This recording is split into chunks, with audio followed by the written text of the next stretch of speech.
Good evening. It's Monday, January 15th, 2024. Welcome to episode 45 of Porterhouse and Teal Live. Tonight we'll be discussing the state of things, getting into some Q&A before getting into tonight's main topic of We're Never Coming Home, which ties directly into our inch bags. And if you don't know what an inch bag is, we'll explain what that is. And even if you do understand what an inch bag is, you probably don't know what's in our inch bag, and it's probably not exactly what you're expecting. So stay tuned. How you doing tonight? I'm doing good. How are you? Good. Yeah, got a lot of work done today. Yeah, we've been pretty productive around here, and the state of things in this country and around the world right now are pretty interesting. With the United States being involved in multiple conflicts around the world and a flood of illegal immigration causing the state of Texas to take matters into their own hand by securing the southern border. A lot of economic turmoil, a lot of civil unrest in multiple places around the world, and an upcoming election that will certainly be unlike anything we've seen to date. But what a great time to be alive, right? I agree. I have beautiful children. They're all successful, gorgeous grandchildren. Couldn't ask for any more. Yeah, and I think it's just an awesome opportunity still because we are somebody who is, I guess, preparedness minded, and we still have a lot of opportunity to move forward and make things better, and that's what we're doing every day. And we've been, as Rebecca alluded to already, we've been very productive around here this week, getting a lot of things done. And it's crazy that it's already January's half over. It's the 15th now, but most of the country is experiencing a cold snap. And I'm going to only make the assumption that those that would normally tune into this broadcast are people who are already somewhat preparedness minded. So I think those folks would be probably best served or best prepared to deal with this sort of thing. But I hope that everybody's making it through quite unscathed. I mean, we had an awesome day today. It was like, woke up, no clouds in the sky, sunny. It was about a high of 62 today. It was actually t-shirt weather. So that's obviously a lot different. No, it was. I mean, it was actually nice. I was peeling clothes off out there. Once you get working, it's 62 degrees is like, a spring day. So pretty nice. But I've been processing a lot of our layers.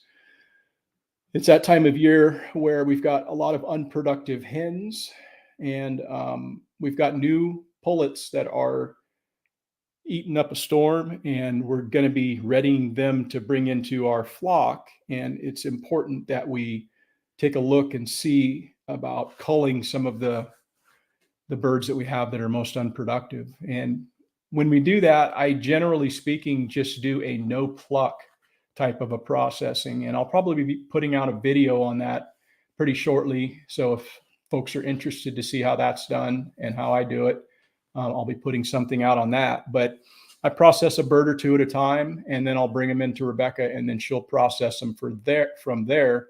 And we use them primarily for in a couple of different ways. But she's been canning a lot of chicken recently and making a lot of broth. So what do you wind up doing with that, Rebecca? Yeah, I can the chicken stock, which is wonderful because I can use it throughout the year. And I can the chicken as well. But as I sift it, it makes wonderful dog food. So she's able to get vegetables plus meat, and then the bones go back out to Eric to either go into compost or into biochar. Yeah, that's something that we haven't always done, but the more and more you realize the value of the things that you throw in the garbage, because a lot of people just throw all of that sort of stuff in the garbage, but all of those vegetable scraps, all of those, if you're peeling anything, or your onion skins and your carrot skins and all of that stuff, celery, all that stuff that doesn't go into a salad, and it's not really palatable for us at that point, there's no sense in throwing that away. So she saves all of that stuff throughout the year, and she'll make vegetable stock throughout the year because it actually, for one, it's nutritionally dense. You're not going to waste that, and you're going to provide something that's nutritionally dense, but it also just enhances the flavor of whatever you're cooking, provided it's something that, would taste good with a stock in it. But Yeah, a lot of recipes will say you can either use stock or you can use water, and they're far better if you use the stock. yeah, we I think I mentioned this before, but we don't typically with our chickens, we don't like the layers specifically. We don't look at trying to get a roaster. We don't want an entire chicken as much. We use the chicken in different dishes throughout the year, whether that be pot pie or, using them for chicken fajitas or using them for white chicken chili or, enchiladas, or all those sort of things are things that we actually enjoy. So there's no sense in doing something that you don't really use a lot of, and we don't really roast a lot of chickens. Not to say that's bad, but for me, doing these layers, you don't really get a whole lot of meat off them anyhow. And so it just makes more sense for me to do a no pluck type of a processing. And again, I'll probably be doing something video wise on that, just to kind of throw that out there and have people take a look at it and see if it's something that they actually could benefit from learning. So one of the other things that I actually got from my daughter, she does this, is she prepares meals ahead of time. I've never really done that because it's just the two of us. But the more I think about it, it's really nice to be able to have either enchiladas or lasagna or something that's done, that if your day gets really busy, you can pull it out of the freezer and pop it in the oven. And so I've decided that that's something that I'm going to do this year. Yeah, when you make something, it usually goes pretty far for just the two of us because it's just the two of us. So we can get like at least 2 meals out of it, if not more, depending on how much you make. So that's certainly something beneficial. Let me take the opportunity to do some shout outs here. Elusive 323, how are you doing? Welcome. Thanks for showing up. And he says, good afternoon. I guess you're over on the other side. I believe last time you said you're over in like Australia or New Zealand or something like that. So it's definitely evening here, but welcome and thanks for showing up. How you doing, Lucy? My crooked little homestead in the house. And how are you, Laura? Good to see Potpourri of Life. Yes, hello. Yeah, so where were we? Yeah, and then also too, kind of transitioning the garden, I guess, a little bit, if you will. We run a winter garden as well. Mostly like what we grew a lot of this year was broccoli, and had 2 full beds of broccoli, and she's been processing that, taking it, blanching it, and then flash freezing it for later use. And we still have broccoli out there right now that we're getting side shoots from. And a lot of those side shoots, what we wind up doing with them is harvesting and making cream of broccoli soup. And so that's something that's, again, something that I enjoy, she enjoys, and it's just nice to be able to do that. But we're transitioning the garden, if you will. Right now it is bare root season. And so we're preparing for that. I've got a video coming out talking about the space that I'm in the process of preparing for, probably about 10 fruit trees I hope to put in out there this year, another 10 or so. And I've got a video coming out on that. And January is the best time for getting those trees. It's really like if you're somebody who doesn't go out and get bare root stock for your fruit trees, I think you're kind of missing out, because for one, you're saving a lot as it relates to cost. And then you have just a lot more selection out there. There's a lot of different cultivars which you can select from. And there's interesting, choices that you can make and set your orchard up so that you've got things that are going to bring you fruit in the early, mid, and late season. And you get to choose rootstock. I mean, that's something you're not going to be able to do just going down and buying out of a box store. Typically speaking, they don't even really show you what the rootstock was on that particular cultivar, unless it's coming from some, reputable place like a Dave Wilson nursery or something like that. You're going to get like legit trees. But if you're buying from Tractor Supply, or you're buying from, Walmart or something like that, Lowe's, you may not be getting trees like that. And so it's also important, depending on your soil type, to to choose the appropriate rootstock. Because if you're somebody who's planting into clay soil, you're going to want a rootstock that is something that's going to tolerate a clay soil. And conversely, something that is a sandy soil, you're going to want something that is, say, like a Nemagard, or something that's nematode resistant for root knot nematodes. So it's just something that you'll have the opportunity to do and select and get better cultivars. You'll be able to, if you're in an area that has a certain amount of chill hours, all of those sort of things you can do during this period of time, January through March. But once those trees start to push bud out, they're going to take whatever wasn't sold in those first 3 months, and then they're going to pot them up, and then they're going to, either sell them off at a higher cost. But again, when you're getting something that's been potted up like that, you're going to start dealing with circling roots and all kinds of problems that may wind up giving you problems later on in your tree's life. Because what happens a lot of times is people will plant a tree and it may look good for 5 years or so, and then all of a sudden, oh, why did my tree die? Well, it could be for a variety of different reasons. Maybe one, the rootstock wasn't correct. Maybe you didn't plant it correctly. Maybe it was, had circling roots that wound up eventually choking that tree off and killing it 5 years down the road. So the best time to buy your fruit trees, if you're going to be putting in any fruit and or nut trees or anything like that, is this time of year, in that period of dormancy. So let's see what we got here. Oh yeah, man. Southland, New Zealand. Yeah, that's awesome. That's super cool. Yeah, thanks for that. What's up, Dean Mullis? How are you, man? Good to see you.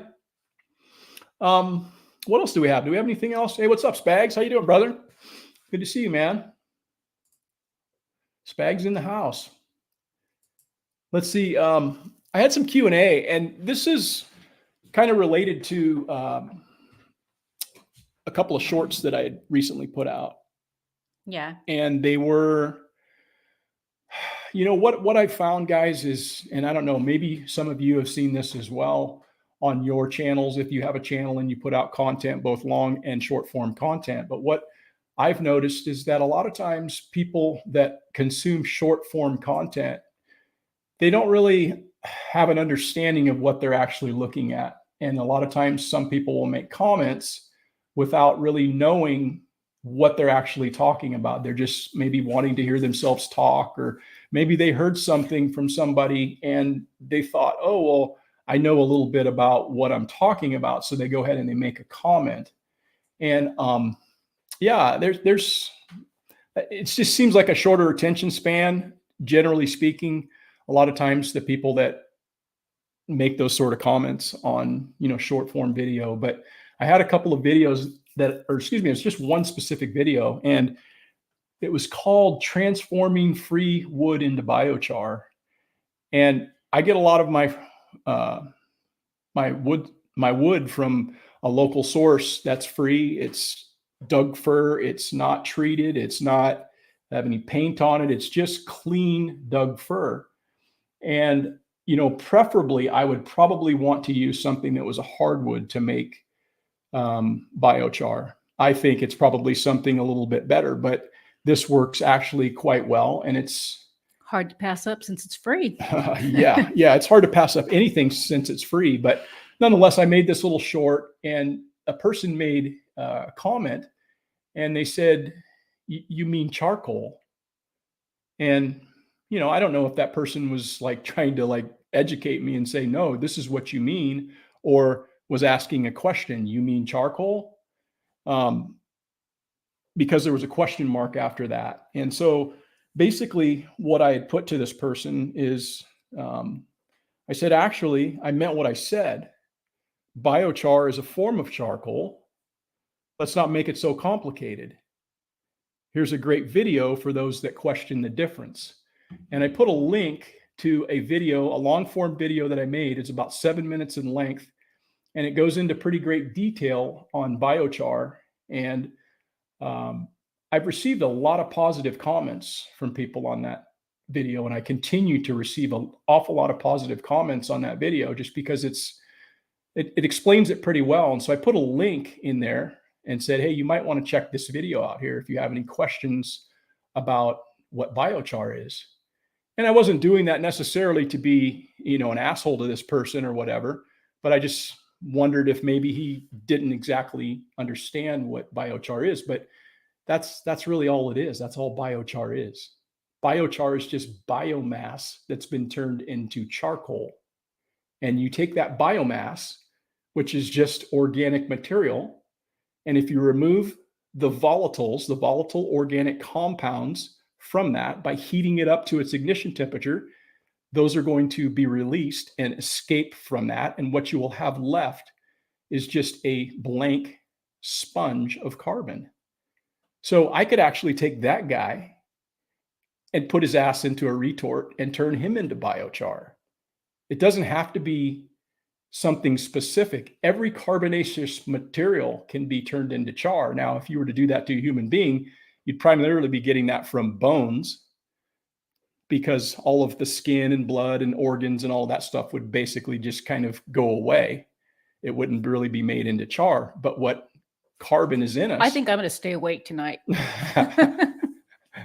Yeah, no. So that was my point. And again, I find people making comments a lot of times that may be inquisitive because they don't understand, or maybe, they're trying to be, overstep what their actual understanding of something is. So, I encourage anybody that still has questions on what biochar is to go take a look at that video. It's actually one of my best performing videos.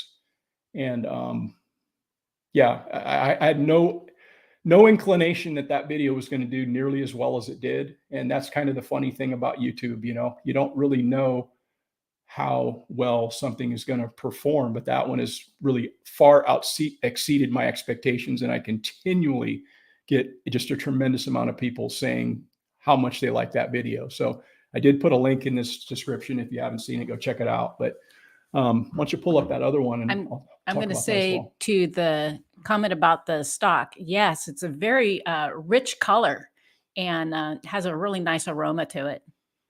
Yeah. Is that what he's referring to? Hey, how you doing? How you doing, Laura? Let's see. Let me get caught up real quick here. I'm kind of behind on these comments, I guess, a little bit. Yeah. So hopefully you guys are staying warm, man. I know you guys are going through it right now, and you'll get through it because you're preppers. You're people who are prepared. This isn't unheard of. And the good thing about all this is that we get to flex our muscles right now, right? We get to make sure that the preps you thought you had were doing and serving you in the way that you hoped that they would. So this is just an awesome opportunity for us to just kind of flex our muscle and see what's going on. But, I often wonder, what people are doing that are not prepared for this sort of thing. There's a lot of people that they don't even have their first idea of like, oh, wow, we should probably do something. But here's a little side note. Before we get to that next question, it's interesting because the prevailing thought, and I think that thought is still there by a lot of people as it relates to preppers. But I saw an article as I was surfing around the internet because I was looking some things up.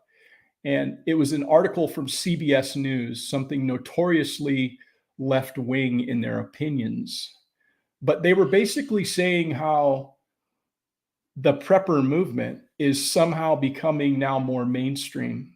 And they cited a statistic that said that back in the day, not too long ago, we're talking back in the 2020 pre-COVID day, there was like 2 to 3% of the population that would be somebody who would be a prepper or in a position to like put food back and consider themselves in that in that arena. And now it's like 10%, which isn't a lot. But if you think about the jump from 2 to 3% to 10%, that's pretty almost like exponential. That's huge. And if 10% of the people were prepared, that's going to be a lot less people that are coming to your house when things go down, if they go down. But yeah, I just thought that was kind of an interesting thing where they weren't so much willing to go out and say you're a doomsday prepper and you're, hiding in a bunker somewhere with all your ammo or whatever. They actually, the piece that I read, it was kind of like presenting this like, hey, you know what? Maybe you are your own first responder and maybe you should kind of get your shit together. So I know that most of the folks listening to this are all on board with that mindset. So I feel good about that. So Bobby's comment about changing tire in the snow Yeah. reminded us when we flew back to see our daughter and we went jeez. out to get our rent-a-car. Oh my gosh. And they were, instead of it being underneath the covering, it was out in the open and we couldn't even get it out of the parking spot. Oh, dude, I was freaking out. It was so cold. I was not prepared for that. I mean, it was like blowing snow, and it's probably warmer compared to what you guys are dealing with right now. I mean, seriously, but I mean, I got cold so quick. My hands were like, I couldn't do anything. And so, I don't do well in the cold. I will tell you that right away. And that's a huge concern of mine. When I go skiing in the backcountry or something like that, I'm prepared at that point for that eventuality because I know how quickly my hands get cold. And when your hands get cold, you lose your dexterity.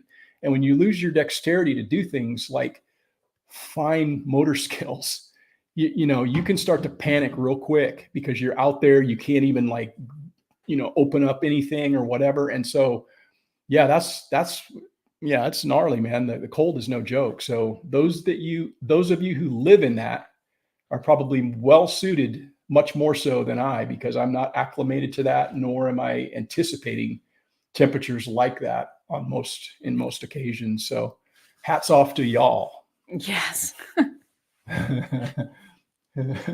Wrangler fleece lined pants. Yeah, that sounds sexy, dude. Yes. $29 at Walmart. Best things I've bought recently. Yeah, that's good. Yeah, it's awesome to get good winter gear, be warm it's what's up. Good evening, Seb from the streets of Torn. How are you? And Sylvia Gibson, good to see you tonight. Let's see, why don't we pull up that other question? I wanted to get to that one too. And that one was also off of the same short. And basically this person said treated wood is bad. And I'm not going to really dispute that treated wood isn't bad to use. For one, I don't use treated wood, so I don't exactly know why that person was saying treated wood was bad, other than just to make a point that he thought treated wood was bad when you're using it to make biochar. But what I told this guy is that I said, I don't use treated wood. And yes, it is not advisable, not because it wouldn't make amazing char, but rather the pollutants that would be released into the atmosphere. And so, you can take something that's been treated or painted or whatever, and you can make exceptional char out of it because you're actually burning all that stuff out of it and or off of it. And then again, what you're left with, if you've made properly made char, is just the vehicle itself. You're just left with that carbonaceous sponge that's ready to receive inoculation. And so, again, I steered that person toward, another video of mine that kind of alluded to that as well. But yeah, that's just what I've seen a lot of the time on short form video, is that people tend to be a little bit more knee jerk in their response. I typically, the folks that consume, the content and watch the long form videos, we get a lot of positive and a lot of kind comments from people, which again, I will say is very well received on my end, because, that's kind of what it's all about. You want to put something out there that people actually derive value from. And it's it's just, it's nice to hear. Yeah. Good night, Lucy. Lucy dropping in from the Great White North up there in Canada land. And I'm sure she's cold and snowy, but it's not anything that she isn't probably used to seeing, quite honestly. Yeah, let's jump into tonight's main topic, if you will. Let's see where we're at here. Yeah, tonight's main topic is we're never coming home. And, if you're forced to leave from your home, that's an eventuality that a lot of people could be faced with, right? Mm-hmm. It's nothing that any of us want. Our homes are our domain. It's our castle. It's where we have most of all of our possessions. And it's our home base and our safe space. And nobody ever wants to have to leave their home. But it's something that we've thought about. And it's something that I've thought about for many years, probably because of my background in my professional career as a firefighter, just being of that mindset. And, fire is a real concern for a lot of people, whether they think about it often enough or not. But it is absolutely something that, people should probably give some greater consideration to if you're a prepper. Well, even that, in these last few years, we've had our son lose his home, my brother loses home to fires, and then luckily Eric's parents sold their house a year before that house burned down as well. Yeah, they lived on that ranch for 45 years. I grew up on that piece of property from the time I was 5 years old till I moved out. And yeah, it's tough to see stuff like that happen, but nobody really hopes that that's going to happen, but it's definitely something that is a huge concern. And so that's kind of the mindset that I have going into this topic. But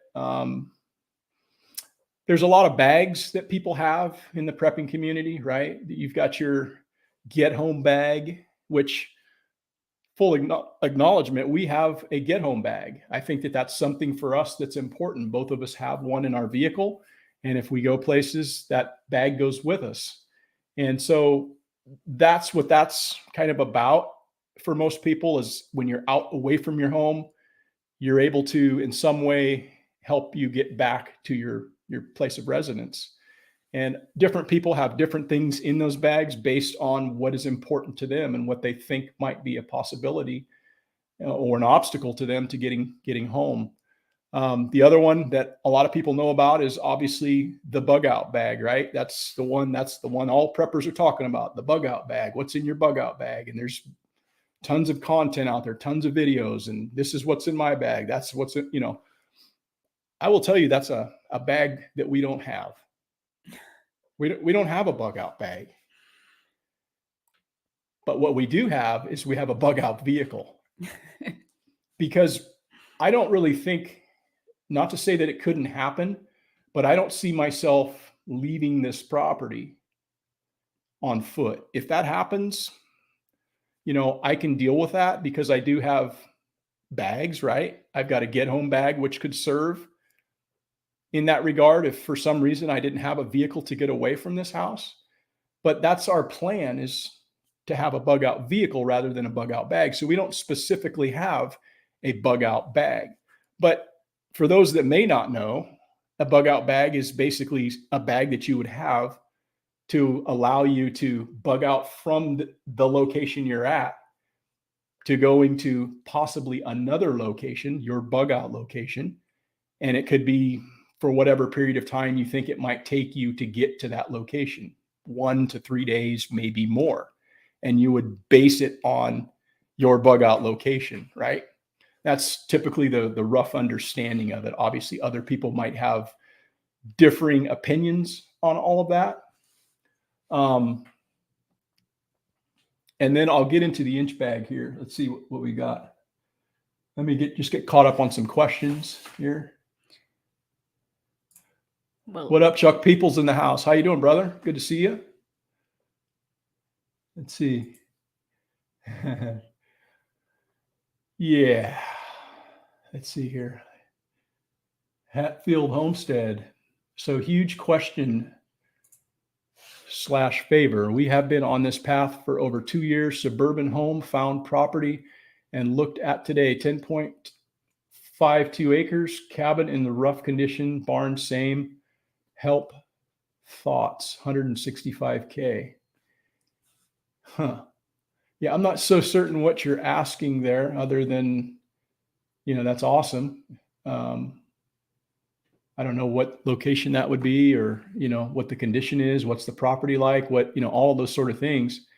And I'm not sure, are you asking that of us or somebody else in the chat? I'm not so sure, but congrats on you for looking for that piece of property. And I hope that, I hope whatever it is, it pans out for you, man. Sounds cool. Let's see here.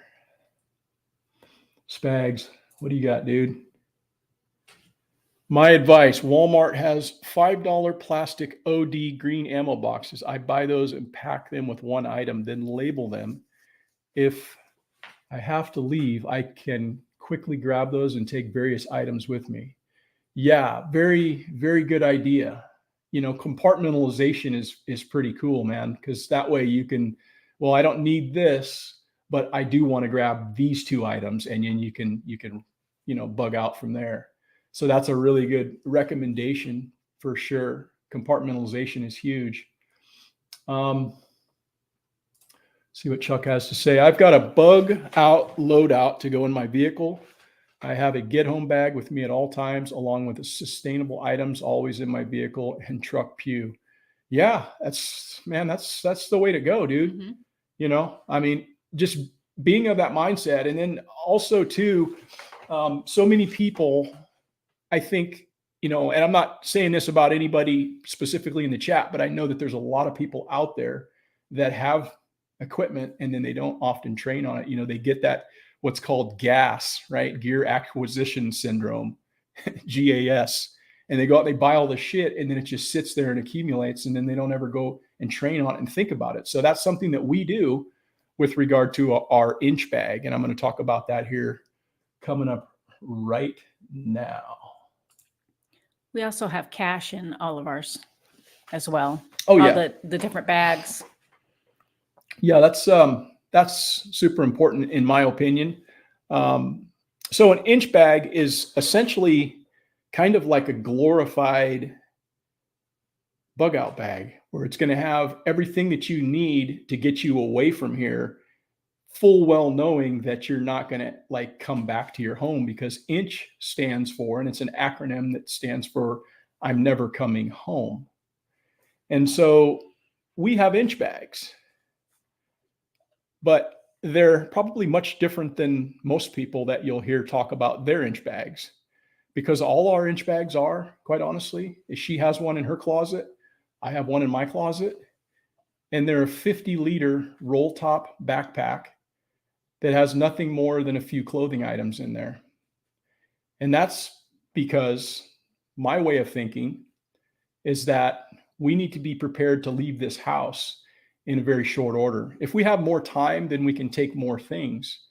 But if we were forced to leave this house, we want to be able to leave this house and to get away from here, knowing that what we have is what we need, from the standpoint of putting our lives back together in 2 minutes. And so our bags are set up more for personal tragedy than the zombie apocalypse, quite honestly, because not that the zombie apocalypse isn't something that couldn't happen, but, in our opinion, I think it's probably less likely to occur than having a personal tragedy befall us. Whether that be a fire, whether that be not in our area, but if you live in an area that's hurricane prone, or you live in an area that has tornadoes, or you live in an area that has maybe all of those things, you're far more likely in most cases to need to leave your house in a short order for something like that than the golden horde coming down the highway, taking everything in its path. And so we wanted to be able to leave this house in a very short order. So our mindset is getting out of this house in 2 minutes. And where that becomes particularly valuable is if we happen to be awakened in the middle of the night due to a fire. That's a pretty unlikely occurrence because most house fires occur in the kitchen. And that's usually due to people's making a mistake while they're cooking or whatever. That's the vast majority of structural fires in the United States occur in the kitchen. But there is electrical malfunction. There are other things that happen. And then sometimes fires occur at night when people are sleeping. So put yourself in that position. What would you do tonight if all of a sudden you're awakened at 2:30 in the morning with the smell of smoke, and then you go and you feel the door and it's hot, and then you open the door and it's a wall of smoke? What would you do? You'd have to bail out a window or a door in your room, right? Then what do you do when your house burns down and you go to put your life back together? That's a scenario that a lot of people, even though they're preppers, don't think beyond that. But you're far more likely to have that happen than the SHTF zombie apocalypse that everybody talks about. Because a statistic coming from the National Fire Protection Administration, which is kind of the gold standard for setting fire protection standards and doing statistical analysis in the United States, the NFPA, that on average every year there's 358,000 structure fires. That's a lot of people, man, that are going to be impacted. Could be you, could be your neighbor. And so again, I'm kind of on my high horse here a little bit on that issue, but coming from my background, that's something that I think about often. And I don't want to be the person that's waking up in the middle of the night with no plan. Because if you don't train, if you don't ever think about it, what are you going to do when you're disoriented and you wake up and there's, sleepers in your eyes and what's going on? What do I do? Right? You're going to bail out a window, but are you going to take the things with you that you need? And so that's where our inch bags come into play. So that's kind of our mindset, to be able to get out of the house in 2 minutes. What we have is we have an EDC tray that sits by our bed. That's everything that's in my pocket that I carry every day. My ID, my flashlight, my pocket knife, my whatever, right? Lip balm, all that stuff goes in that tray. Keys are hung up on a hook. And we've got it set up. This is something that we've streamlined within the past few years, because for years, we had a lot of different locks around here on the property and this and that. And, that's fine or whatever, but I wanted to make as least amount of keys on my ring as possible. So we basically got it down to, I've got 6 keys, and all those 6 keys go on a little key fob thing that it's like a little wallet that has the keys in it.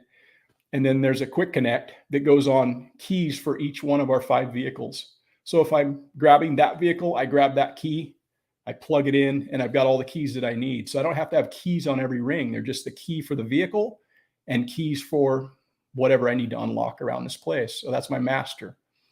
And so that is the first thing we're going to grab, is that EDC. Along with that EDC is your 2A, right? You're going to make sure that you have that. That's going with us.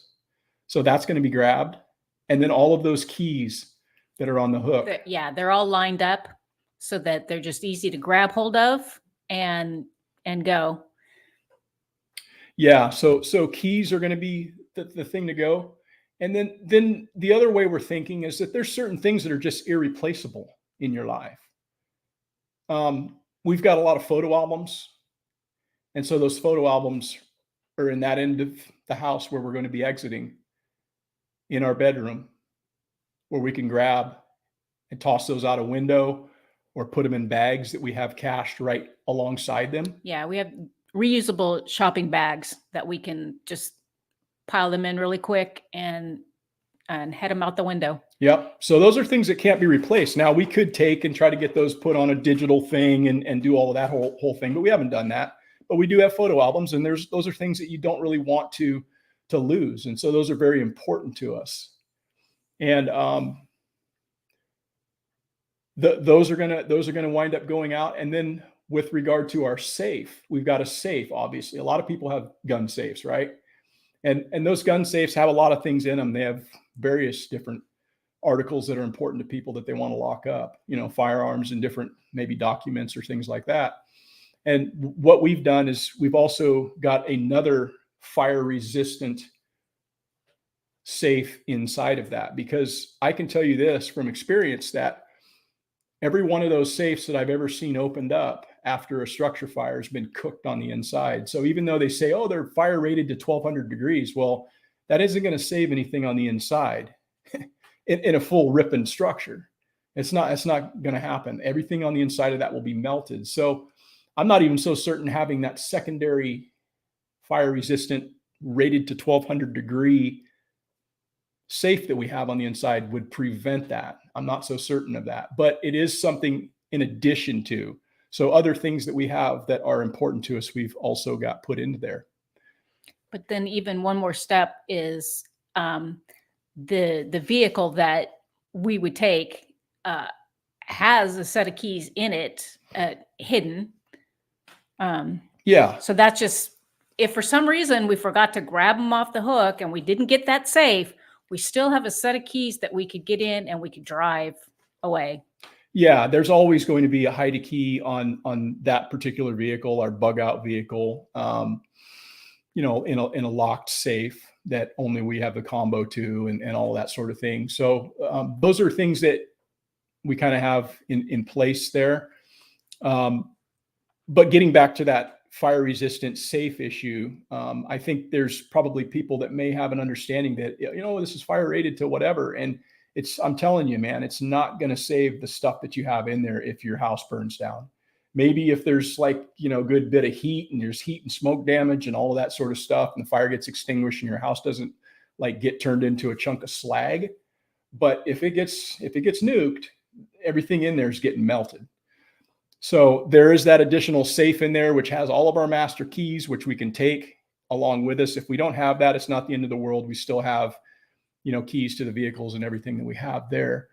But another thing that is very important that probably maybe people haven't thought about, or maybe they've done, is just making sure that all of your documents are not in a place, they're not stored on site.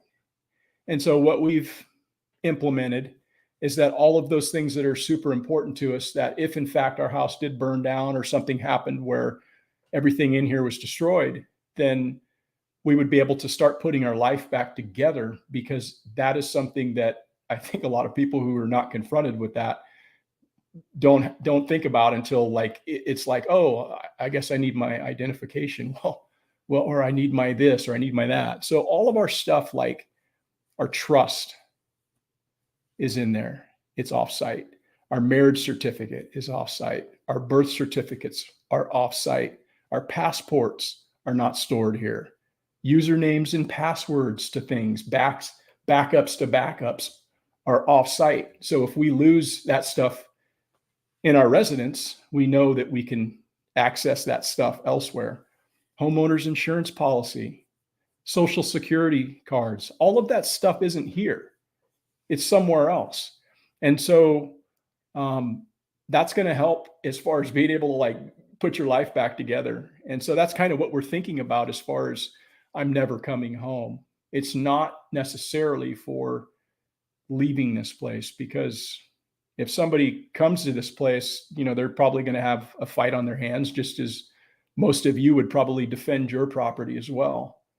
And so that's not my first move, is to bug out. But that's not to say that we wouldn't at some point be forced to leave our home, because I think that's something that has happened in the past in history. And so we shouldn't be foolish into thinking that it couldn't happen again, because it certainly could. Pink slips for vehicles, right? Those are stored there as well. And then just having notes on where to find things for, people that might need to access that information, because if we're not around or something happens to us, how are people going to proceed forward, right? And that's something maybe we can talk about in another thing. But but it's definitely somewhere where our in our trust, the person that's, in line to take care of that has that information, as well as our children, um, so that everybody can group together in case a piece is left out here or there, and pull the whole pie together. Yeah, I don't know why more preppers don't talk about this sort of thing. Maybe because it's not sexy. Maybe it's not talking about guns and storing food and all that sort of stuff, which is all super important. Don't get me wrong, but there's also a lot of other things that people kind of don't talk about a lot of, that it's just as important, man. It really is, in my opinion. I mean, why not talk about your smoke detectors and how often you should be checking those? You don't hear anybody talking about that shit. All they talk about is like, the stuff that's on all these prepper channels. Actually, I think you were asked a question kind of related to that. What's that? You would have to back up because I don't remember exactly. Oh, yeah. Let's see here. Spag says, do you have all your important documents in one place that you can take with you? Deed, birth certificate, passport, marriage license? Yeah, but it's not here. It's off site. We don't store that stuff here because, I mean, the statistical reality is that this property isn't as safe as we think it is, right? With that many amount of fires going on, we have it in a different location that's safe. That's, However, there are copies that are in the safe of some of the stuff. Yeah, like if we just need to access the information, but if you need the originals are not here. So yeah, absolutely. Let's see here. I'm a big fan. Tim Riley. I'm a big fan of the Firebox cache, having a tote with clothes, cash, paperwork, etc., stored at a friend's, family member's house in their crawl space. Yeah, I mean, these are things that I think that, again, they aren't really often talked about, but I think that they are something that are very important, because this is something that actually is a complete reality, whereas a lot of the other things that are, taken to that nth degree with regard to prepping is kind of like, maybe it'll happen, but the reality is that it just hasn't happened yet. Not to say that it couldn't, obviously, with the opening that I gave, talking about how wonderful things are in the country and around the world right now. I mean, it's a real shit show. It seriously is, man. It's going to be like an interesting year. I'm beside myself with anticipation for all of the mayhem that is probably going to be unraveling. And I hope that it doesn't really affect people, but obviously it will, because people are involved and people are the ones who are stirring this shit up, right? It's not the animals. It's not the insects. They're not making this shit happen. It's people. So yeah, I don't know. It's going to be an interesting year. So we definitely have an awful lot of time on our hands. Well, I won't say an awful lot of time, but we do have time on our hands as far as being able to recognize what's coming or potentially could come, and then just try to find ways to navigate around it, right? It's just like this storm, this weather thing. People are navigating around this just like we're going to have to do when so-called the shit hits the fan. So, which I thought was happening this morning. I had to run outside and ask Eric what that noise was, because it sounded like something was landing on our roof or just flying over extremely close. Yeah, it was 3 Black Hawk gunships that were flying in formation, like right over our house, man, just like ripping. And I was like, holy smokes, that was cool. And then I saw some Chinooks later on going by, like out in the distance, like 3 of them, military Chinooks. I was thinking, must be just doing maneuvers, I guess. I mean, it couldn't be the zombie apocalypse, right? I don't know. I don't know. It scared me. Yes, you do have escape routes. Do you have a fire suppression in your bedroom? In various rooms, I keep a pack with clothes and sustainable gear in my bedroom, along with EDC items and bag with comp. See, Chuck, he knows. Yeah, Chuck's thinking about it. He's not somebody who's going to get caught sleeping. We also have fire extinguishers in various different places in Yep. our house. Yep. Yeah, we've got those on the far end, in this end, and then in the central part, which is right outside the kitchen. And those are, obviously inspected quarterly. We take them and we turn those over. They're a 2A 10 BC dry chemical extinguisher. And what people probably don't understand about those things is that stuff, if it just sits there forever, it can get compacted. And then when you go to use it, it can be like not working as best that it can, because that stuff winds up compacting that powder. So you just take it and you just flip it over a couple of times, at least once a year is fine to do that. And just to kind of agitate it so that it's not going to sit there for, 5 years in between hydro before, you take it and get it hydro tested or recharged or whatever. Right. But again, that's one of those things we buy. Oh yeah, I have a fire extinguisher. And then you think about it like, where's that at again?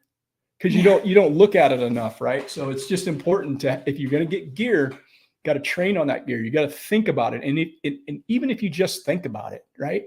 If you just war game it out in your head, you're like way better than about 98% of the people on the planet, because most people don't even war game. So it's just important to think about it, right? It's important to train on the things that you have. But yes, we absolutely have that. And we have alarms on both ends of the house that are panic alarms that can go directly to the central station that provides our security, our monitoring security. So if for some reason she's in one end of the house and an intruder comes in, she can lock herself in the bedroom, hit that thing, even if she doesn't have her cell phone, and get help coming. And so that's just something that we've got established. But again, if you don't ever think about those sort of things, you think, oh, I'm in my house, I'm safe. Maybe it's a good idea that you lock the door when you come in your house, so you're truly going to make it more difficult for somebody just to walk in on you while you're in your underwear. I think one of the eye openers for us is when our son was young, we had bought him a dirt bike. And we live on the outskirts, out in the country. And we came home, didn't pay any attention to it. And we got a call from the police saying, hey, are you missing and then we went out to see, and sure enough, our son had left his dirt bike up against the garage. Now our driveway is 1/8 of a mile long. But there was a guy who was robbing a house, caught sight of that, noticed nobody was here, and drove down and stole that dirt bike. Yeah, it was funny because it was actually gone for some time and we didn't even realize it. My son hadn't been riding it or whatever, didn't realize it. And then we got a call from a friend of mine whose wife works as a dispatcher in the sheriff's office. And they were running this person who had a bunch of stolen stuff in their house. And it came back that they had this bike and it was registered to us at our location. And she just like, bing, she perked up and she's like, hey, I got to give him a call. So she called and she's like, hey, did you get a bike stolen? And we're like, I don't think so. And it turns out we went out and looked around. We're like, yeah, that thing isn't even here. And then, so that's where we found out about that. But that's another one of those reasons why it's just nice too, if you were going to be selecting a property, maybe get a property that's not visible from the road, or plant a lot of trees. Yeah. Well, I'm in the process of doing that, but that takes 20 years. Right. So it's just, gosh, damn it, man. That's something we didn't plan on, is that whole thing where there's more traffic out here now. I mean, our road is crazy busy anymore compared to what it used to be when we first moved here. That's like a freeway now. Yeah. Seems like it at 5 o'clock in the morning or going to work and stuff. It's just like, I'm just not into that. But yeah, we got jacked on the bike issue.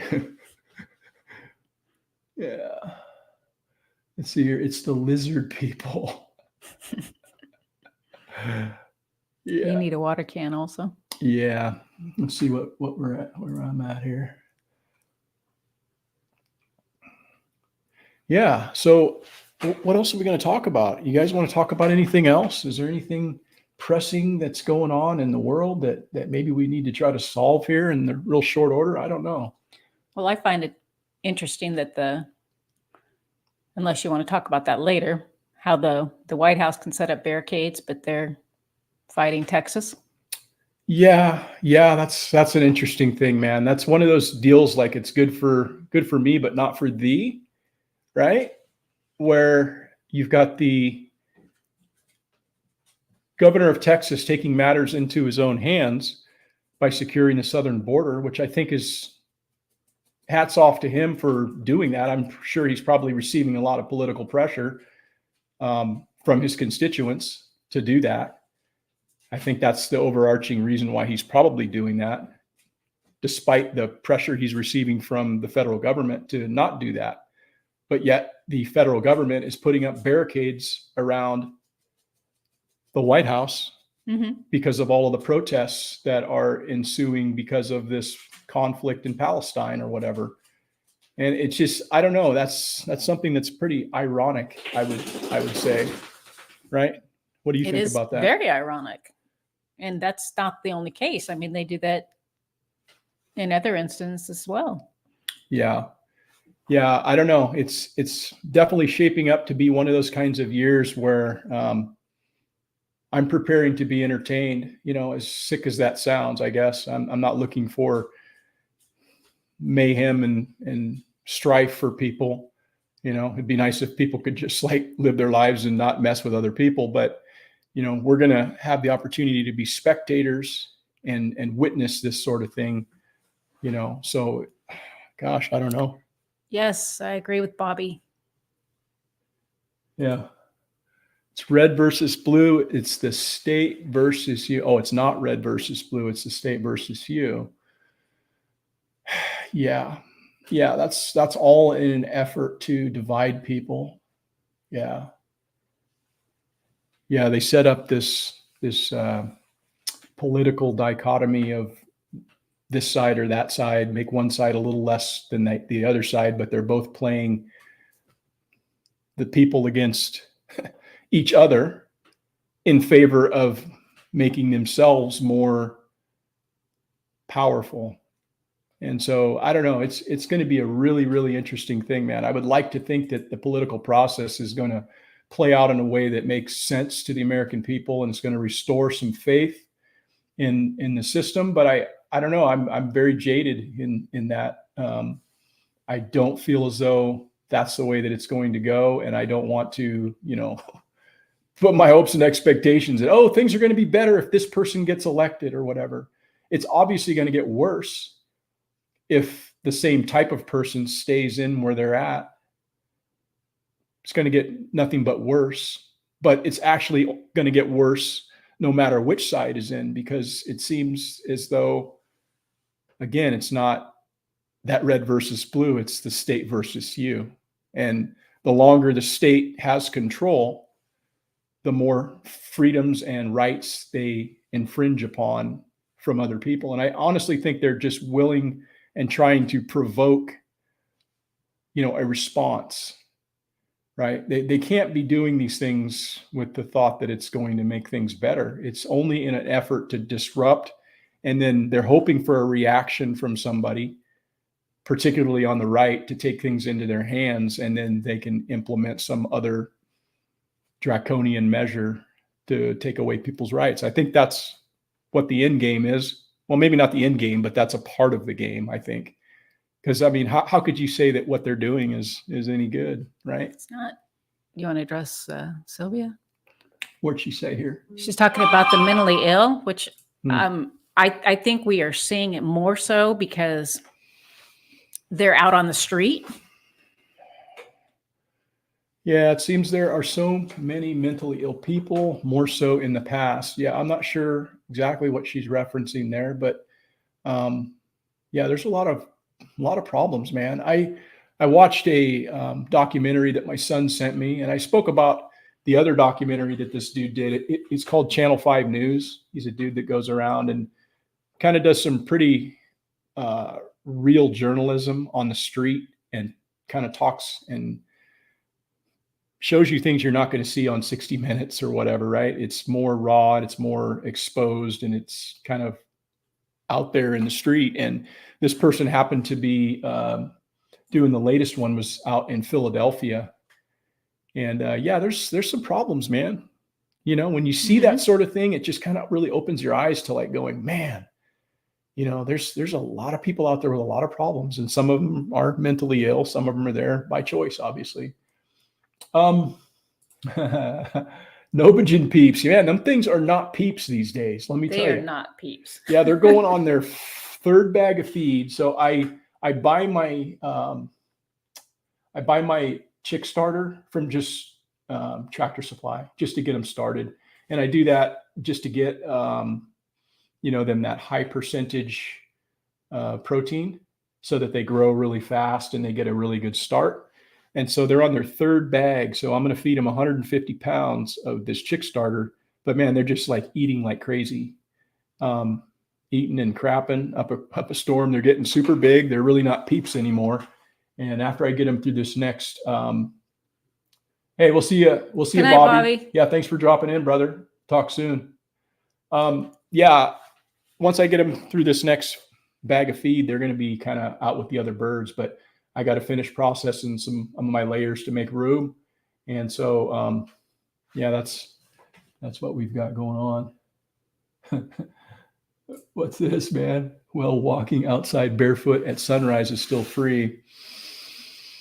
Yeah, there's a lot of things, man, that are free. And usually like the best things are free if you can have the approach that just be so thankful for all the things that are available to us, right?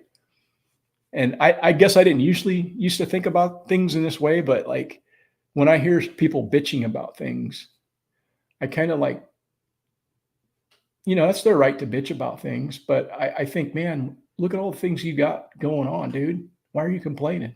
That's what's going on in my head. I say there's people who are without sight. There are people born without fucking limbs. And they have a much more optimistic view than you. What's your problem? Right?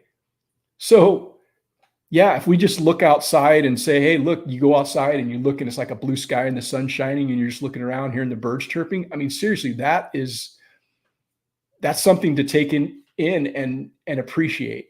But I think it's so easy just to overlook that stuff and just keep going on with our day because we're so consumed with whatever else, right?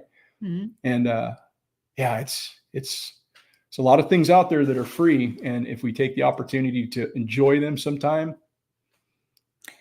Yes. And it's amazing how, like you said, people without sight or born without a limb, how they learn to cope with that and move on and are really successful. Yet we have people who are born with everything and they complain, oh, I can't do this or I can't do that.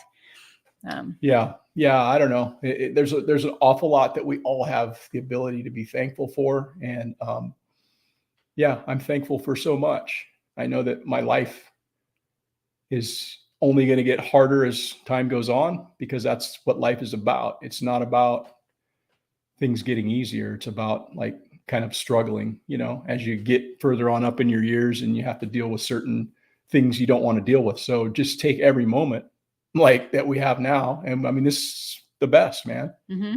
Being with her and spending the time with our family, our grandkids, our family, and just having our health. Excited to have a new one here in another couple, actually shorter than that. Yeah, next month we're going to have another, and that'll be number 7. So that's pretty awesome. Super blessed for that. So right on. I think that's about all I had to say on the inch bag thing. I know that there's a lot of people who have taken the steps to think beyond that. But I know that there's a lot of people that probably haven't gone that far yet. And it's something definitely worth considering because, again, it's about looking at your probabilities of things happening and then measuring your response based on what's a possibility. And for us, I think that just makes more sense to set it up that way and not go out and just because I've seen, oh, this prepper did this and this is what's in their bag, I need to have a bag like that too. Set your bag up, what makes sense to your threats and your concerns and all of those sort of things. I think that's what, I kind of wanted people to get from this conversation tonight. Mm-hmm. So yeah, thanks, Sylvia. I appreciate that. Yeah, thank you. yeah, we're excited about that. We don't know what it is. Our daughter never decides to find out what sex it is. It's always a surprise to her. So She likes to keep us all guessing. yeah, well, they're guessing as well. That'll be number Yes. 5 for her. So she's being very prolific. Yeah, she loves being mama. Yeah. Yeah, right on. Let's see what we got here, man. Yeah, I'm keen on your chicken processing video. I have another mother that emerged from the grass with the chicks today. Right on. Yeah, That's yeah, they're cool. out there hiding from you. Yeah, yeah, that's awesome.